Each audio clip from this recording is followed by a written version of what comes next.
And that's why we love this stuff. Let's talk about Jimmy Garappolo specifically. Yeah. It's the nightcap on our triple header on Saturday. If you look at some of these quarterbacks, your big boys are up top. Your one-namers, right? You've got your Russell, Aaron or Rodgers, and you have Drew Brees. Then you've got your Dax, you've got your Kirk Cousins, and Jimmy Garappolo. Where does Jimmy fit in? Which side? Is he a one-namer, a guy who's a made man? We've seen him put the team on his back certain points this season and get wins to get them to this 11-3 record, or does he still have so much to prove? A la Cousins. Right now, he's James. He's a one-name guy. And this is very simple. It's very simple. We can just look at this. If you look at Aaron, Russ, and Drew, what have you done for me lately? Jimmy Garappolo destroyed Aaron's team. Absolutely blew them off the field. Played Russ, played pretty well. Think they win that game with their kicker. And then they go into Drew, one-name only guy's house, and stared him down. I mean, that was an unbelievable game. I called it the game of the year.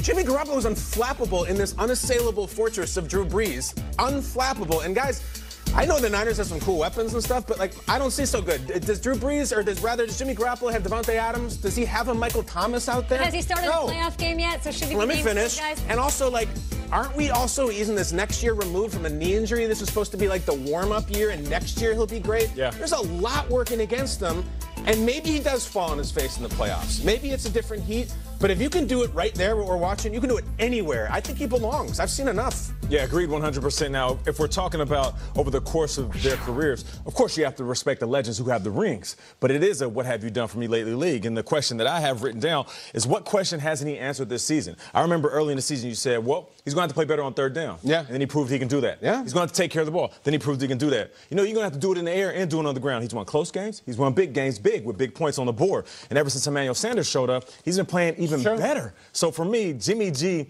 he is Jimmy G. But until he gets to the playoffs and beat the one-name guys, I can't call him just Jimmy. He gets to a Super Bowl, I'll call him whatever he wants. They look like a Super Bowl team, but to Kay's point, what if they collapse in the playoffs? Time will tell. But that said, you look at Drew Brees in 2009, he hadn't won anything, and he had to go through the one-namers. He had to go through Kurt Warner, Brett Favre, and Peyton Manning to get that ring. Russell Wilson in 2013, Brees and Rodgers were sitting atop the NFC, and he got it done. So I don't buy the argument that he can't get it done, but I do buy the respectful factor of not putting him up there just yet. Got to earn it. Look, Joe Flacco wasn't considered anything until he went into Peyton Manning's building and threw a deep pass to Jacoby Jones over Raheem Moore, and then the next week went into Tom Brady's building and won the and then we called him Flacco after that. And then we knew that he was Joe Flacco and he was a Super Bowl MVP and he's going to get paid.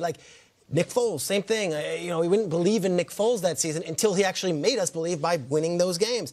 Jimmy G is going to face the same thing he's faced his entire career. He wasn't a first-round pick. He was a backup quarterback. They traded for him for a couple. He's never going to be considered in those until he does it. And I think that this team. And you're talking about the weapons. I think George Kittle might be the most important weapon any of these guys has, and he's playing at such a level where he had 13 catches last week. I think this team, this 49ers team, is going to rely on Jimmy Garappolo, and he's going to make a name for himself in the next couple of weeks. 19-5 in his career as a starter. A guy you're calling James. James Garappolo. I like it. I'm into it. On to another.